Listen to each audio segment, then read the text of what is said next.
के साथ शमशान सिंह। हिमाचल में हुए विधानसभा परिणाम आने में समय है। इस बीच सभी पार्टियां अपनी अपनी जीत का दावा कर रही हैं और इसी को लेकर हमारी संवाददाता ने हिमाचल कांग्रेस की प्रदेश अध्यक्ष प्रतिभा सिंह से खास बातचीत की है।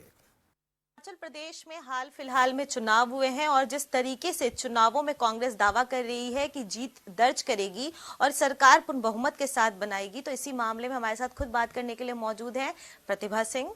मैम, जिस तरीके से हिमाचल में चुनाव हुए हमने देखा भी और लगातार आप लोग ये दावा भी कर रहे हैं कि 8 तारीख को जब नतीजे आएंगे तो कांग्रेस पूर्ण बहुमत के साथ सरकार बनाने वाली है। बिल्कुल ये बात सही है कि इस बार कांग्रेस बहुमत से हिमाचल प्रदेश में सरकार बनाएगी। ये बात मैं आपको इसलिए दावे के साथ कह सकती हूँ कि कुछ बातें ऐसी थी जो लोगों ने 5 साल ऑब्जर्व की। लोगों ने देखा कि भाजपा को हमने मौका दिया, इनकी सरकार बनी और 5 सालों में आपने क्या किया। कोविड काल इस बीच में आया और कोविड में भी ये जो जिस तरीके की फैसिलिटीज देनी चाहिए थी, जिस तरीके से पेशेंट्स को लुक आफ्टर करना चाहिए था, उसमें बहुत बुरी तरह से सरकार फेल हुई है।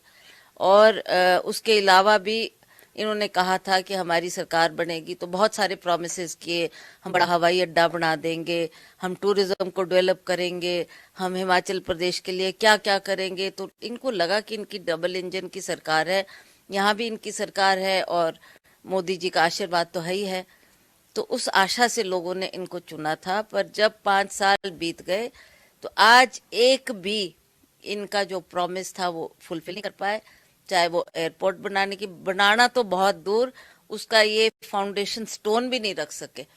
उसका जो भूमि होनी चाहिए उसको उस तरह से नहीं कर सके। इन्होंने हिमाचल में है, अगर ये चाहते तो अगर मोदी जी इनकी मदद करते तो बहुत कुछ हो सकता था इन पिछले 5 सालों में।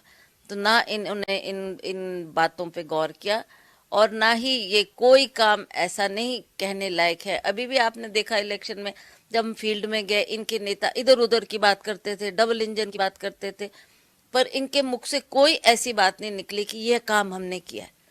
हालांकि कांग्रेस की सरकारों ने अपने विकास के कार्य लोगों के सामने रखे।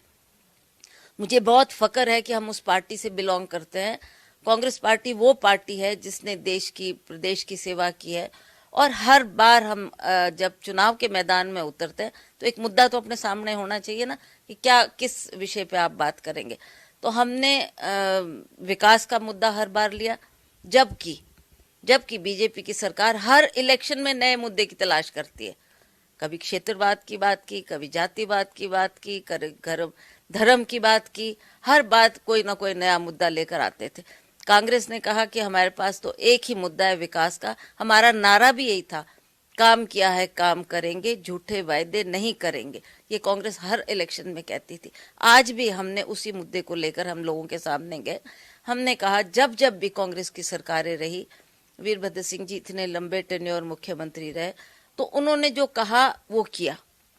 मुझे बहुत अच्छी तरह से याद है, पिछली बार जब उन्होंने सरकार बनाई थी, जैसे उन्होंने शपथ ली, सबसे पहला काम अपना मैनिफेस्टो को लेकर उन्होंने सारे गवर्नमेंट के सेक्रेटरीज और अफसर लोगों को बुलाकर कहा कि मैंने प्रॉमिस किया ये 5 सालों में काम होने चाहिए और आपको मैं ये ऑर्डर देता हूँ कि 5 साल के अंदर अंदर ये काम पूरे होने चाहिए, और करके दिए उन्होंने। लोग इसी बात पर विश्वास करते हैं कि कांग्रेस जो कहती है वो करती है। मैम, आप दिल्ली पहुंची हैं, लगातार सोनिया गांधी से मिलने का समय मांग रही हैं, तो क्या माने कि ये फीडबैक है चुनावों का या फिर इस मुख्यमंत्री के रेस में बहुत सारे नाम सामने आ रहे हैं, तो उन नामों को लेकर आप लोग चिंतन मंथन करने वाली हैं? क्योंकि जो मुकेश अग्निहोत्री है उनका नाम सामने आ रहा है, सुखविंदर सिंह सुक्खू का नाम सामने आ रहा है, आपका नाम भी इस रेस में शामिल बताया जा रहा है। तो क्या ये माने कि मुख्यमंत्री के नाम पर मंथन है या चुनावों का फीडबैक? देखिए, अभी तो that is not a priority. अभी तो रिजल्ट आने दो, रिजल्ट आएगा, क्या नतीजा रहेगा वो तो बात की बात है। अभी तो हमने क्या ग्राउंड में पाया, क्या देखा, उसके बारे में फीडबैक हमने अपने सीनियर्स को लेना है। चाहे वो खड़गे जी है, चाहे सोनिया जी है, चाहे अन्य लीडर, उनसे भी हमको बताना है कि हम धरातल पे थे, लोगों की ये आवाज़ उठती नजर आई और ये बात हमको सुनने को आई, तो इस पर भी आप लोग गौर करें। जहां तक आपने मुख्यमंत्री की बात की है, दैट इज कि कितने विधायक जीत कर आते हैं। विधायकों की आवाज को भी सुना जाता है कि वो क्या चाहते हैं, किसको अपना मुखिया बनाना चाहते हैं, उनकी बात को भी रखा जाएगा और अंततः ये फैसला हाईकमांड पर छोड़ा जाएगा कि जो आप फैसला करते हैं, आप सभी की आवाज़ सुन लो, सारा फीडबैक ले लो, फिर जो आप ठीक समझोगे, जो आप फैसला करोगे वो हम सबको मान्य होगा। अगर विधायक चाहेंगे और आला कमान चाहे तो कि आप मुख्यमंत्री बने, तो क्या आप इस पद को स्वीकार करेंगी?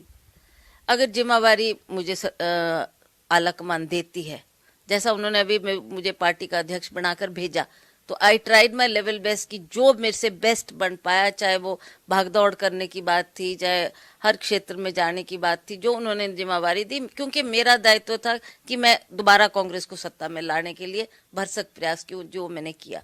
अभी भी अगर कोई जिम्मेवारी सरकार हाईकमांड मुझे देती है तो उसको भी मैं उसी निष्ठा और ईमानदारी के साथ निभाने के लिए वचनबद्ध हूँ। यानी कि अगर मुख्यमंत्री का ताज मिलता है तो आप आराम से उस ताज को ग्रहण करेंगी। See, you cannot defy something. अगर वो कहेंगे भी तेरे सिर पे पन्हाना है तो मैं नहीं बोलूंगी, भागूंगी कि नहीं नहीं नहीं जी, सॉरी मुझे नहीं चाहिए।